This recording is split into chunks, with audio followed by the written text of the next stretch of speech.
Muy buenas noches desde Ciudad del Vaticano. Les habla Maria Antonieta Collins. O Papa Francisco fala sobre o seu estado de saúde e sobre a hipótese de renúncia em uma entrevista com o canal de streaming VIX da TV Televisa Univision, na qual também trata de questões atuais como da pandemia, a guerra na Ucrânia, o aborto e o combate ao abuso contra menores. Seja muito bem-vindo ao canal JP Júnior e fique por dentro de todas as notícias e acontecimentos de nossa santa e amada Igreja Católica. Por isso já peço a você que deixe seu like, seu comentário, inscreva-se no canal e ative o sino das notificações. E agora vamos ao resumo da entrevista do Papa Francisco na tradução de Raimundo Lima, da rádio e portal Vatican News. Cuando tuve el honor de entrevistarlo por primera vez, usted me dijo hace muchos años, 7 años creo, usted me dijo que tenía la sensación de que su pontificado iba a ser breve,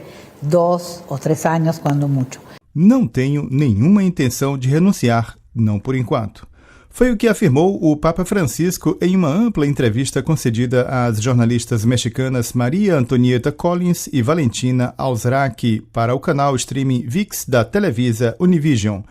Em um trecho da entrevista publicada no canal no YouTube da Univision Notícias, Francisco se detém particularmente sobre seu estado de saúde e os rumores que, nas últimas semanas, têm especulado sobre uma sua renúncia ao ministério petrino. No momento, não sinto que o Senhor esteja me pedindo isso, disse o Papa. Se eu sentisse que ele estava me pedindo isso, sim. Em seguida, ele chamou de casualidade o fato que irá a L'Aquila, onde está enterrado Celestino V, durante o próximo consistório, no final de agosto. Com relação à condição de seu joelho, o Papa enfatizou que, embora se sinta limitado, está melhorando. Entretanto, acrescentou, a viagem ao Congo certamente não poderia ter sido feita. Eu não tinha a força, explicou. Agora, 20 dias depois, há este progresso. Reiterou assim o grande exemplo dado por Bento XVI que o ajudará a tomar uma decisão, caso seja necessário. Ele falou de sua grande simpatia pelo Papa Emérito, um homem que sustenta a Igreja com sua bondade e seu retiro de oração, e confidenciou que sente alegria cada vez que o visita no mosteiro Mater Ecclesiae. Respondendo a uma pergunta sobre a possibilidade de se ter normas sobre a figura do Papa Emérito, Francisco observou que a própria história ajudará a regular melhor. A primeira experiência correu muito bem, porque Bento XVI é um homem santo e discreto. Para o futuro, porém, é melhor delimitar as coisas ou explicá-las melhor. Assim, a respeito de uma sua eventual renúncia, respondeu que não iria para a Argentina. Eu sou o bispo de Roma, nesse caso eu seria o bispo emérito de Roma. E sobre a possibilidade de que, nesse caso, ele ficaria em São João de Latrão, respondeu que sim, poderia ser assim. O Papa lembrou que, antes do conclave, ele já havia preparado sua aposentadoria como arcebispo emérito de Buenos Aires. Para ele, recorda, teria sido fundamental ir atender confissões e visitar os doentes. Este teria sido seu apostolado, seu trabalho. Estar a serviço das pessoas onde for possível, disse ele. Foi isto que pensei em Buenos Aires. Um projeto, acrescentou, que ele apreciaria mesmo se sobrevivesse a uma eventual renúncia. Na entrevista, transmitida na íntegra pela Televisa Univision, o Papa abordou muitas outras questões de grande atualidade. Estas incluíram a pandemia, recordando o momento tocante da Stácio Orbis em 27 de março de 2020.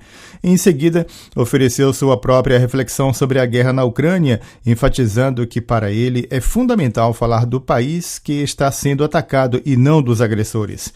Então, confirmou sua intenção de se encontrar com o patriarca russo Kirill em setembro no evento interreligioso que vai se realizar no Cazaquistão.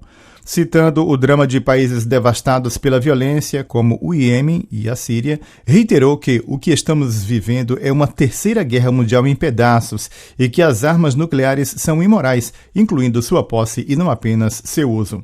Francisco reafirmou sua condenação ao aborto porque é totalmente injusto eliminar uma vida humana e isto, continuou ele, pode ser afirmado a partir de dados científicos que não são negociáveis. Com relação à questão nos Estados Unidos, após a decisão da Suprema Corte de anular a decisão sobre o direito ao aborto, o Papa observou a polarização presente no país, reiterando que os pastores devem sempre cuidar da dimensão pastoral, caso contrário se cria um problema político. Como comportar-se, portanto, no caso de um estadista católico que apoia o aborto? Foi-lhe perguntado. Deixo à sua consciência, disse Francisco, que fale com seu bispo, com seu pastor, com seu pároco sobre esta incoerência. Dos Estados Unidos para Cuba. Francisco expressou seu amor ao povo cubano e aos bispos do país. Ele confidenciou ter uma relação humana também com o ex-presidente Raul Castro, expressando satisfação pelo restabelecimento das relações diplomáticas entre Cuba e os Estados Unidos durante a presidência Obama. O Papa, que também falou das expectativas para a próxima viagem ao Canadá, no sinal do perdão pelo mal praticado no passado, por fim, se deteve sobre o drama dos feminicídios, das novas formas de escravidão e, em particular, sobre o flagelo da pedofilia na Igreja. Francisco lembrou o impacto que os escândalos tiveram nos Estados Unidos, citando, em particular, o relatório da Pensilvânia. O vaso foi descoberto, reconheceu ele. Hoje a Igreja se tornou cada vez mais consciente sobre os abusos sexuais, um crime monstruoso. A Igreja, reiterou ele com veemência, tem a vontade de seguir adiante e de não mais ser cúmplice destes delitos. Lo otro es una identidad de servicio, ¿no? Soy pastor, soy obispo de Roma.